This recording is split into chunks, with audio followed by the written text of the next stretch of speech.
3 months after the battle, Admiral Vextar stood before the Galactic Council on the planet Nexus Prime. The great chamber was filled with representatives from 100 different species, all waiting to hear about the disaster that had befallen the mighty Xanthari Empire. Honored members of the council, Admiral Vextar began, his voice heavy with defeat. I must report the complete failure of our invasion of the world known as Terra 3. A murmur ran through the assembled aliens. The Xanthari had never failed to conquer a world before. They were the most powerful military force in the galaxy. How is this possible? Asked the Klaxon representative, her 6 arms gesturing in confusion. Your probe reported that the humans were primitives. The probe was wrong, Admiral Vextar replied. Or rather, we were wrong to ignore its warnings. The humans are not primitives. They are something far more dangerous. Back on Earth, General Paul Adams was overseeing the cleanup operations. The alien attack had damaged several cities and killed thousands of people, but humanity had survived. More importantly, they had won. Sir, reported Colonel Maria Santos, we've finished interrogating the alien prisoners. They're willing to cooperate. Good. What have we learned? The Xanthari Empire has been conquering worlds for over 1,000 years. They've never encountered a species that fought back successfully. We're the first. General Adams nodded. The victory had come at a cost, but it had also taught humanity something important about their place in the galaxy. They were not alone, and they were not helpless. Dr. Linda Brooks was leading the team that analyzed the captured alien technology. Her laboratory was filled with alien weapons, computers, and ship components that would keep human scientists busy for years. The good news, she explained to the research team, is that their technology isn't as advanced as we thought. It's just different from ours. What's the bad news? Asked her assistant, Dr. Kevin Smith. The bad news is that there are probably hundreds of species out there with similar technology. We need to be ready for the next invasion. But the humans were already preparing for that possibility. The victory over the Xanthari had united Earth's nations like never before. Old enemies became allies when faced with the threat of alien invasion. The Xanthari homeworld, the news of the defeat had caused chaos. The Empire had never lost a major battle before, and their people didn't know how to react. How could primitives defeat our greatest fleet? Demanded General Korth, one of the Empire's most respected military leaders. They're not primitives, Admiral Vextar replied. That was our mistake. We assumed that because they didn't have our technology, they were inferior. We were wrong. Then what are they? Admiral Vextar paused, remembering the desperate courage of the human fighters, the clever tactics that had trapped his fleet, and the willingness of humans to sacrifice themselves for their world. They're survivors, he said finally, and they're very, very dangerous. The young humans who had grown up during the invasion were already working on new technologies that would make their species even more formidable. Tony Clark, a brilliant engineer barely out of college, had designed new weapons based on captured alien technology. The problem with alien weapons, he explained to his team, is that they're designed by aliens. They think in predictable patterns. Humans don't. His new weapons were hybrids of human and alien technology, but they incorporated something that alien weapons lacked: human unpredictability.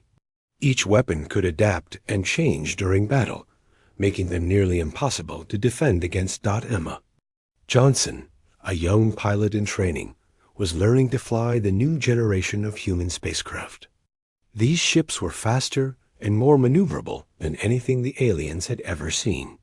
The key, her instructor explained, is to think like a human, not like an alien. Aliens follow rules. Humans break rules. The message was spreading throughout the galaxy. The Xanthari defeat had not gone unnoticed by other species. Some were impressed by human ingenuity. Others were terrified by human ruthlessness. "The humans are not like other species," reported the Vorthan ambassador to his government. "They don't surrender. They don't negotiate. They fight until they win or die." "Are they a threat to us?" asked the Vorthan High Command. "Only if we threaten them first." Admiral Vexstar had been promoted to Supreme Commander of the Xanthari forces, but it was a hollow victory. His new job was to make sure that the Empire never again underestimated a potential enemy. "From now on," he announced to his staff, "we will study every species carefully before making contact. We will listen to our probes. And we will never again ignore a warning about a dangerous species." But the damage was already done. The news of the human victory had spread throughout the galaxy, carried by traders, diplomats, and refugees. Everyone now knew that there was a species that could defeat the mighty Xanthari Empire. Some alien governments began preparing for possible human expansion. Others sent diplomatic messages, hoping to establish peaceful relations. A few began developing new weapons, fearing that humanity might become the next galactic threat. On Earth, the humans were aware of the effect their victory had on galactic politics. They had not wanted to become a major power, but the choice had been taken from them. "We need to be careful," Admiral Kate Sullivan warned the Earth Defense Council. "Victory has made us famous. Fame can be dangerous. What do you recommend?" asked the council chairman. "We prepare for the next war. Because there will be a next war. Other species will test us, just like the Xanthari did." Dr. Alex King had been promoted to head of Earth's new strategic planning division. His job was to prepare humanity for whatever challenges the galaxy might throw at them. "The Xanthari made a mistake," he explained to his team. "They assumed that because we were different, we were inferior. Other species might make the same mistake, or they might learn from the Xanthari failure," pointed out his assistant. "Either way, we need to be ready." The final scene of the story took place in the Galactic Council chambers, where Admiral Vexstar was concluding his report. "The Empire was warned about the humans," he said, his voice carrying to every corner of the vast chamber. "Our probe told use they were dangerous. We ignored the warning because we thought we were superior." "And now?" asked the council president. "Now we know better. The humans are not just dangerous. They're potentially unstoppable. They adapt to any situation. They learn from every defeat. And they never, ever give up." The council members sat in stunned silence. The implications were clear. Humanity had announced its presence to the galaxy in the most dramatic way possible. "What is your recommendation?" the council president asked. Admiral Vexstar looked around the chamber at the representatives of 100 different species. Some were curious, some were afraid, and some were already planning their own moves. "My recommendation," he said slowly, "is that we leave them alone.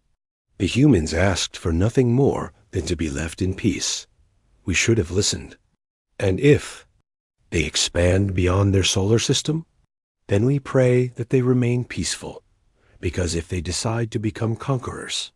Admiral Vexstar paused, remembering the desperate courage of the human fighters and the terrible efficiency of their weapons. "If they decide to become conquerors," he continued, "then the galaxy will learn what the Xanthari learned. The Empire was warned. We should have listened. Now it may be too late to contain what we've awakened." The council session ended in silence. Throughout the galaxy, governments were making new plans. Some prepared for diplomacy, others for war. All of them now understood one simple truth. Humanity had arrived on the galactic stage, and they had made quite an entrance. The Horizon docked with Admiral Morrison's fleet 6 hours later. Kate stood in the main docking bay with 20 armed security guards. She felt nervous as she watched the airlock door open. Captain Lisa Grant stepped out first. She looked exactly like her old photographs, but something was different about her eyes. They seemed to glow slightly, and when she looked at Kate, it felt like she was seeing right through her dot.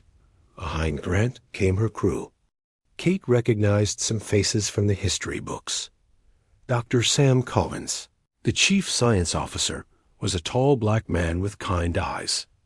Engineer Amy Rodriguez was a small woman with dark hair. Pilot Chris Taylor was young with red hair and freckles. They all looked exactly as they had 231 years ago. "Admiral Morrison," Grant said, extending her hand. "Thank you for allowing us to dock." Kate shook her hand and felt a strange tingling sensation. "Captain Grant, I have to ask directly. Are you human?" Grant smiled. "That's a complicated question now. We're still human, but we've been enhanced." Kate led them to a secure meeting room. Federation officials had arrived from 3 different systems to hear their story. General Rick Hayes of the Colonial Defense Force sat across from Grant with his arms crossed. Dr. Nina Walsh, the Federation's top physicist, had her computer ready to record everything. "Tell us what happened," Kate said. Grant took a deep breath. "After we left Vega, our faster-than-light drive failed. We were stranded in empty space with no way to get home. We drifted for weeks before they found us." "They?" General Hayes asked. "The architects," Dr. Collins said. "A race that's existed for millions of years. They've evolved beyond physical form into beings of pure consciousness." Dr. Walsh leaned forward. "That's impossible. Consciousness needs a physical brain to exist." "That's what we thought too," Grant replied. "But the architects proved us wrong. They exist in dimensions beyond our normal understanding." Grant continued. The story. The architects had been searching the galaxy for a specific type of species. They needed beings with what they called quantum consciousness, minds that could exist partially outside normal space and time. Humans were one of the few races that had this ability. "They offered to help us," Grant said. "But in exchange, we had to become guardians of their knowledge. We had to prepare humanity for what's coming." "What's coming?" Kate asked. Chris Taylor spoke up. "The Devourers. They're not like any life form you can imagine. They consume entire civilizations, not just killing them, but erasing them from existence completely. They eat consciousness itself," Amy Rodriguez added. "Every race they encounter is wiped from history as if they never existed." General Hayes laughed harshly. "This sounds like science fiction nonsense." Dr. Collins stood up. "Let me show you something." He walked to the metal wall and placed his hand against it. The metal began to change, flowing like water. It turned from steel into wood, then into crystal, then back to steel. Everyone in the room stared. Dr. Walsh's mouth fell open. "How did you do that?" "The architects enhanced our minds," Collins explained. "We can manipulate matter at the quantum level. We exist partially outside normal spacetime, which lets us change the basic rules of physics." Amy Rodriguez demonstrated. Next, she simply walked through the solid table as if it wasn't there. Chris Taylor made himself float in the air without any equipment. "This is what we've become," Grant said. "We're still human in our hearts and minds, but we can do things that were impossible before." Kate felt overwhelmed. "Why didn't the architects fight the Devourers themselves?" "They tried," Grant replied. "But the Devourers learned to follow them into higher dimensions. The architects had to flee to places so far removed from normal reality that they can barely communicate with us." Dr. Walsh was typing furiously on. Her computer. "The energy readings from your ship make sense now. It's existing in multiple dimensions at once." Grant nodded. "The architects rebuilt the horizon from the quantum level up. It draws power from parallel universes. The hull exists in 17 different dimensions simultaneously. What does this mean for humanity?" Kate asked. Grant's expression became serious. The Devourers have found our galaxy. They're decades away from human space, but they're coming. We need to prepare. How do we prepare for something like this? General Hayes asked. We need to evolve, Grant replied. The same way we did, but the process is dangerous. Not everyone can survive it. Dr. Collins explained that the enhancement process required tearing apart a person's consciousness and rebuilding it at the quantum level. About 60% of humans had the right type of mind to survive the change. What about the other 40%? Kate asked. They can still help, Grant said, but they can't be enhanced. They'll have to support those who can transform. Kate looked around the room. Everyone seemed shocked by what they were hearing. How long do we have? Maybe 50 years, Grant replied. The Devourers move slowly, but they're thorough. They'll consume every star system in their path. General Hayes stood up. I don't like this. You're asking us to give up our humanity for alien technology. We're asking you to evolve, Grant corrected. To become more than human while keeping what makes us human. Kate felt the weight of the decision. What happens if we refuse? Grant's eyes became sad. Then humanity dies. Not just killed, but erased from existence, as if we never existed at all. Dr. Walsh raised her hand. Can you teach us how to enhance our technology? Make our ships and weapons more powerful? Yes, Grant replied. But it's not just about technology. It's about changing how we think, how we exist, how we interact with reality itself. Kate realized that everything was about to change. The Federation would have to make an impossible choice: remain human and face extinction, or transform into something new and unknown. We'll need time to discuss this, Kate said finally. Grant nodded. I understand, but please don't take too long. The Devourers are coming, and we need to be ready. As the meeting ended, Kate wondered if Grant and her crew were still human or if they had become something else entirely. And she wondered what humanity would become if they accepted this transformation. The Federation leaders argued for 3 months. Admiral Morrison wanted to accept the architect's gifts, but General Hayes believed humanity should stay human no matter what. The debate raged in every colony, and on every ship. Kate stood in the main conference room on Earth Station 1. Through the windows, she could see hundreds of ships from across human space. Representatives from all 17 systems had come to witness the Horizon Crew's demonstration. Show them what we can do, Kate said to Captain Grant. Grant nodded to her crew. Dr. Collins walked to a steel support beam that was 3 feet thick. He placed both hands on it and closed his eyes. The metal began to glow and change shape. In seconds, it had become a beautiful tree with green leaves and real bark. The Federation officials gasped. Dr. Walsh ran forward with her scanner. It's real, she announced. Living wood with actual cellular structure. Collins smiled and touched the tree again. It flowed back into steel, looking exactly as it had before. Engineer Amy Rodriguez stepped forward next. She walked straight toward the solid wall and passed through it like it was made of air. Her voice came from the other side. I'm in the next room now. The wall didn't hurt me at all. She walked back through the wall and stood before the amazed crowd. I can exist in multiple dimensions at once. The wall is solid to you, but not to me. Pilot Chris Taylor was the most dramatic.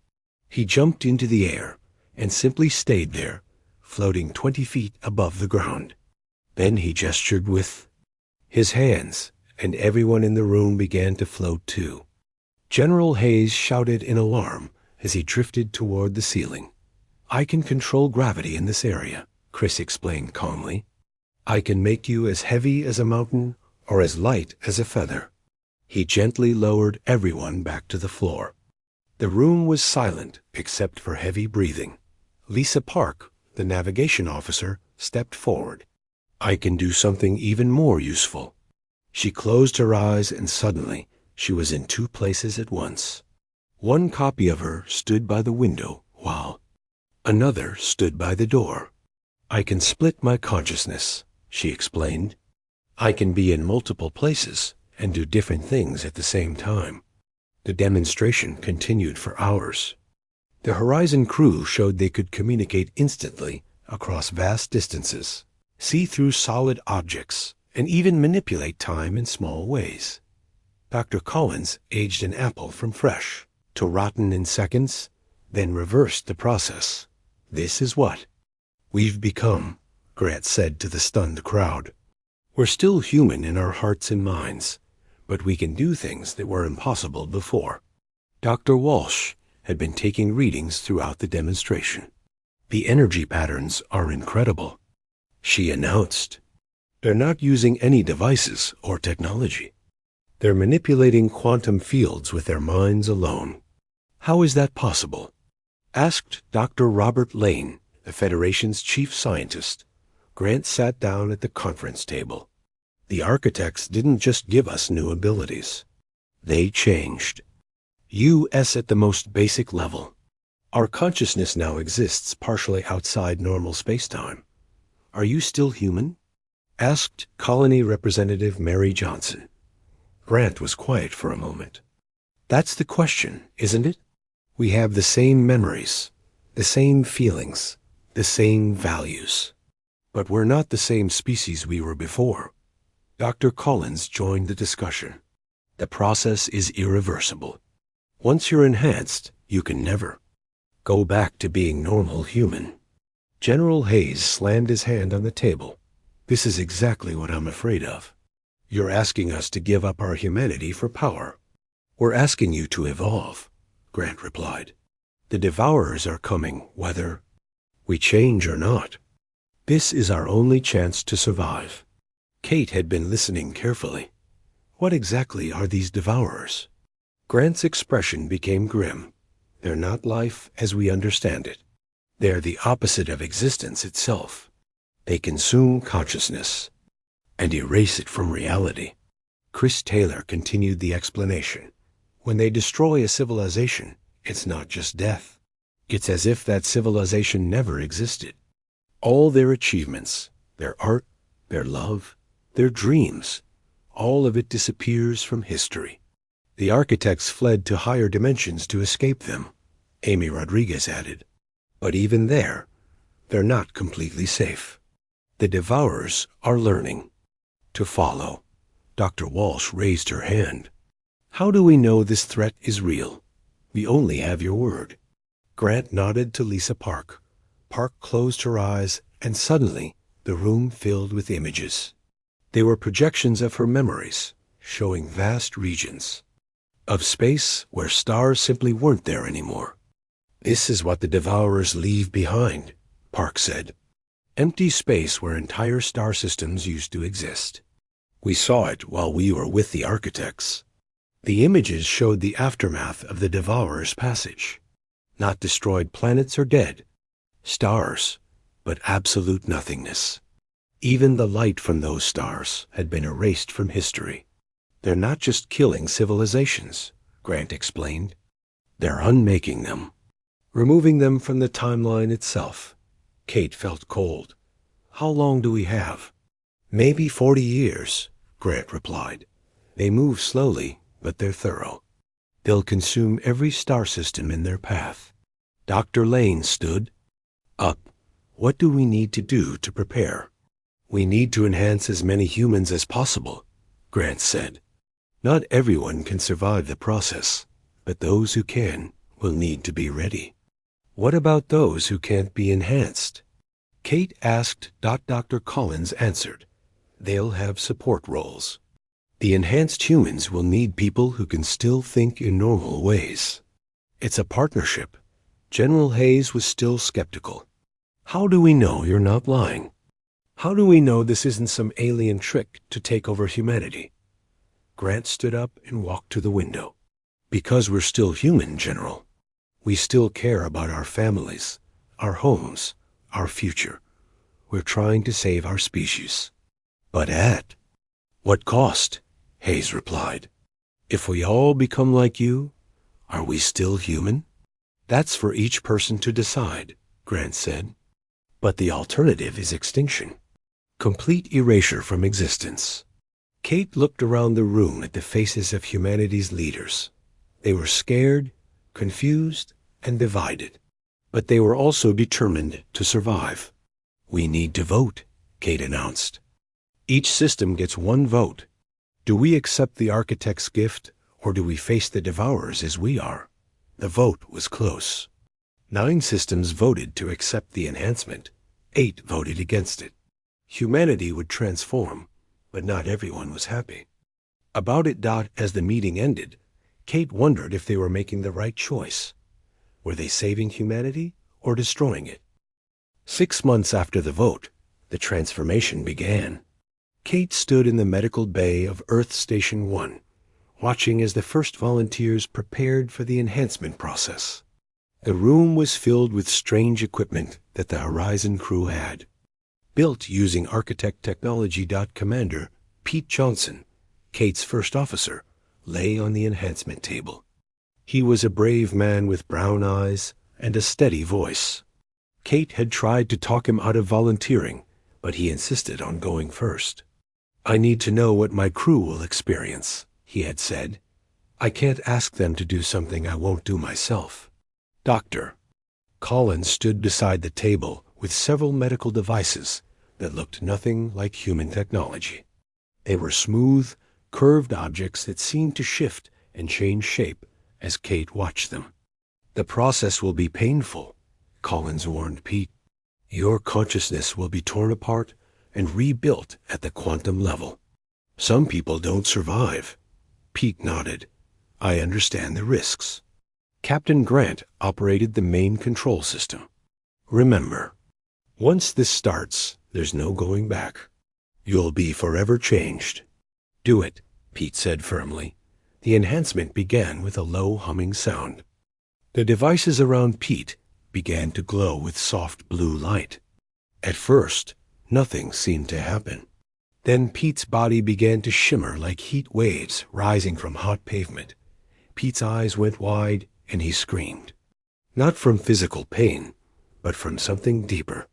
Kate could see his consciousness being pulled apart and reformed. His body twisted and writhed on the table. His brain patterns are changing, Dr. Walsh announced from her monitoring station. His neural activity is increasing by 500%. The process lasted 30 minutes. Pete's screams gradually stopped and his body relaxed. When the blue light faded, he opened his eyes. They now had the same slight glow that the Horizon crew possessed. How do you feel? Kate asked. Pete sat up slowly. Different. I can see things I couldn't see before. I can feel the quantum fields around us. He looked at his hands and concentrated. His fingers began to glow, and the metal rail of the bed started to bend without him touching it. The enhancement worked, Dr. Collins announced. His consciousness now exists partially outside normal spacetime. Pete stood up and walked toward the wall. Instead of stopping, he passed right through it. His voice came from the other side. I can exist in multiple dimensions now. The wall is solid to normal matter, but not to me. He walked back through the wall and smiled at Kate. It's incredible, Admiral. I can perceive reality in ways I never imagined. But not everyone was so lucky. The next volunteer, Lieutenant Sarah Kim, didn't survive the process. Her consciousness shattered during the enhancement and couldn't be rebuilt. She died with her eyes open, staring at nothing. This is the risk, Grant said sadly. About 40% of humans don't have the right type of consciousness to survive the change. Despite the dangers, volunteers kept coming. Word spread through the Federation that the enhancement could give humans incredible abilities. People wanted to become more than human. Kate decided to undergo the process herself. She lay on the enhancement table 3 weeks after Pete's successful transformation. The pain was worse than anything she had ever experienced. She felt her mind being torn into pieces and scattered across multiple dimensions. But she survived. When the process ended, Kate could see the world in entirely new ways. She could perceive quantum probability streams and manipulate matter with her thoughts. She could exist in multiple places at once and communicate instantly. Across vast distances, the transformation spread through the Federation fleet ship by ship. Enhanced humans worked together to upgrade their technology using architect principles. Ships were rebuilt to exist in multiple dimensions. Weapons were created that could fire beams of pure consciousness. Dr. Walsh, now enhanced herself, led the technology upgrade program. We're not just improving our tools, she explained to Kate. We're creating technology that works with enhanced consciousness. The new ships were beautiful and terrifying. They looked like living things made of metal and light. They could phase in and out of normal space, becoming invisible to enemy sensors. Their weapons could erase targets from existence completely. Enhanced humans began to form communities that normal humans couldn't fully understand. They could share thoughts and emotions directly.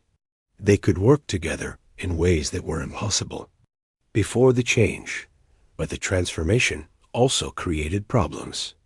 Enhanced humans and normal humans started to drift apart. They thought differently, saw the world differently, and had different needs and desires. We're becoming two separate species, General Hayes warned during a Federation Council meeting. He was one of the few leaders who had refused the enhancement. Kate, now enhanced, could see the truth in his words. We're still human where it matters, she insisted. We still care about the same things, do we? Hayes asked. You can read minds now. You can manipulate reality with your thoughts. How can you still be human? Kate didn't have a good answer. The enhanced humans were changing in ways that went beyond their new abilities. They were becoming something new, something that had never existed before. As the transformation continued, long-range sensors detected the first signs of the Devourer's approach.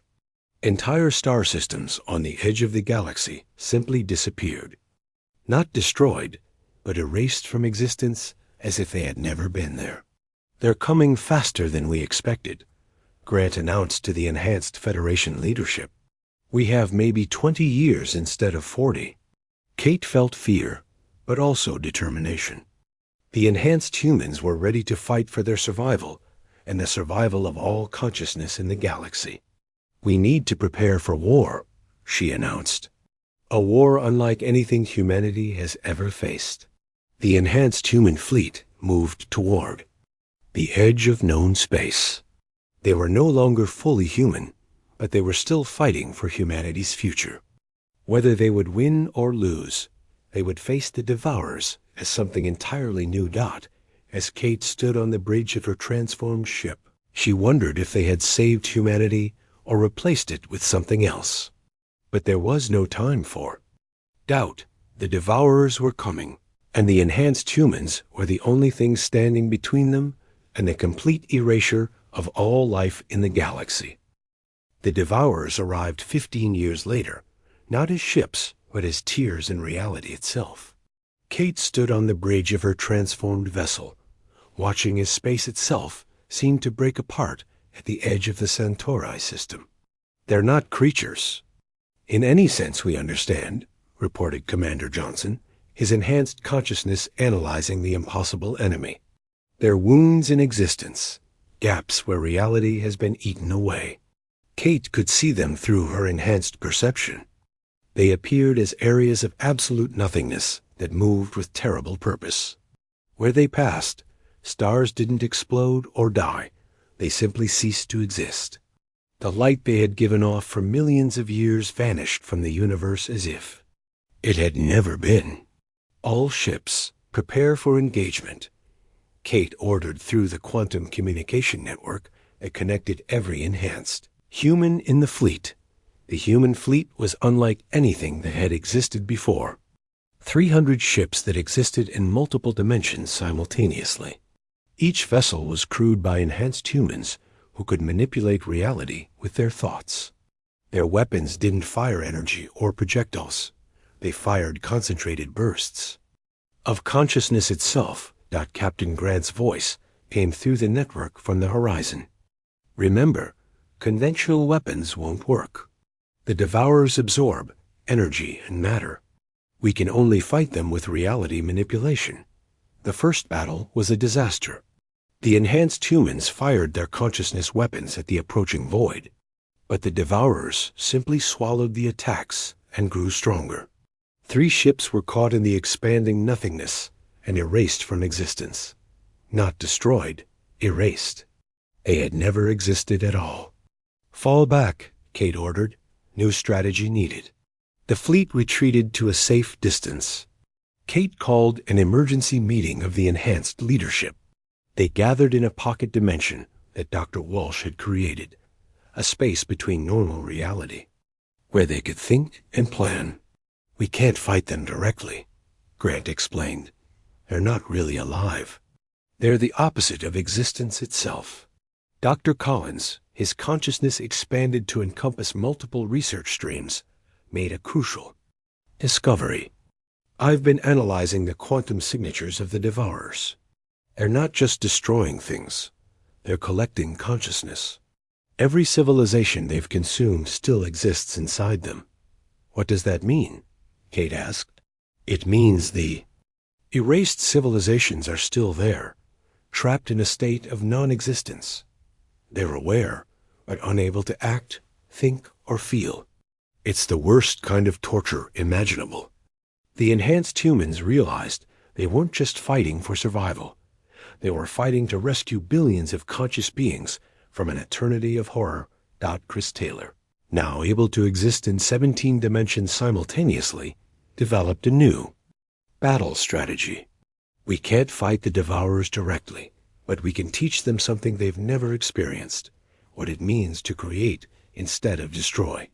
The next battle took place in the Sol system itself. Earth had been transformed into a hybrid of normal matter and pure consciousness. The planet existed in multiple realities at once, making it nearly impossible for the Devourers to consume. Kate led the final assault. Her consciousness expanded to encompass the entire solar system. She could feel every enhanced human in the fleet, their minds linked together in a collective intelligence that matched the alien thought patterns of the Devourers. "Now," she commanded. Instead of attacking the Devourers, the enhanced humans surrounded them with pure creation. They projected consciousness, imagination, and the will to exist into the voids of nothingness. They showed the Devourers what it meant to be alive, to think, to feel, to create. The battle was fought across multiple dimensions and timelines simultaneously. Kate felt her consciousness stretching across space and time, touching the minds of every being the Devourers had consumed. She could feel their pain, their fear, their desperate desire to exist again. "We're not trying to destroy you," Kate projected into the void. "We're trying to teach you to be." The Devourers had never experienced consciousness from the inside. They had only consumed it, never understood it. As the enhanced humans poured their enhanced awareness into the voids, something incredible happened. The Devourers began to think. For the first time in their existence, they experienced what it meant to be conscious, to exist, to create rather than destroy. The change was terrifying and wonderful at the same time. One by one, the consumed civilizations began to emerge from the voids. Beings of pure consciousness that had been trapped for millennia suddenly found themselves free. They joined with the enhanced humans in the great work of transformation. The final Devourer was the largest, a wound in reality so vast it had consumed entire galaxies. Kate and her enhanced consciousness network approached it not as warriors, but as teachers. "You don't have to consume anymore," Kate projected. "You can create, you can exist, you can be." The transformation took days. The great void gradually filled with consciousness, with the will to exist, with the joy of creation. When it was finished, the Devourer had become something new, a being of pure creative consciousness that began to restore the civilizations it had consumed. In the aftermath, the enhanced humans faced their final choice. They had won the war, but at a cost. They were no longer human in any recognizable sense. They existed as beings of pure consciousness, guardians of existence itself. "We can try to return to what we were," Grant suggested during their final council meeting. "Try to become human again," Kate considered it. They had the power to reverse their transformation, to return to being normal humans. But that would mean abandoning their role as guardians of consciousness. "If we change back, who will protect? The next generation of conscious beings?" she asked. "Who will guide the civilizations that are just beginning to think and dream?" The decision was unanimous. The enhanced humans chose to remain as they were, becoming the new architects. They would guide younger civilizations, protect consciousness wherever it emerged, and prepare for threats that existed beyond normal reality. The horizon became their symbol, a ship that existed in all dimensions simultaneously, exploring not just space, but the infinite possibilities of consciousness itself. Kate remained its admiral, but now she commanded not just ships, but the very foundations of existence.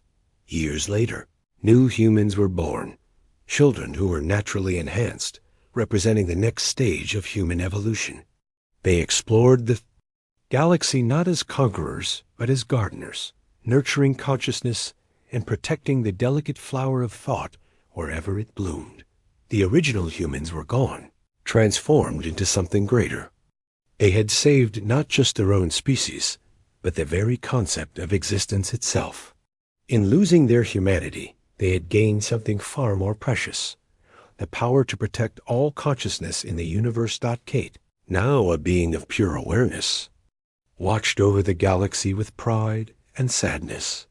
Humanity had transcended its limitations, but the cost had been their humanity itself. Whether this was victory or defeat, she would never know. But consciousness would continue, and that was enough.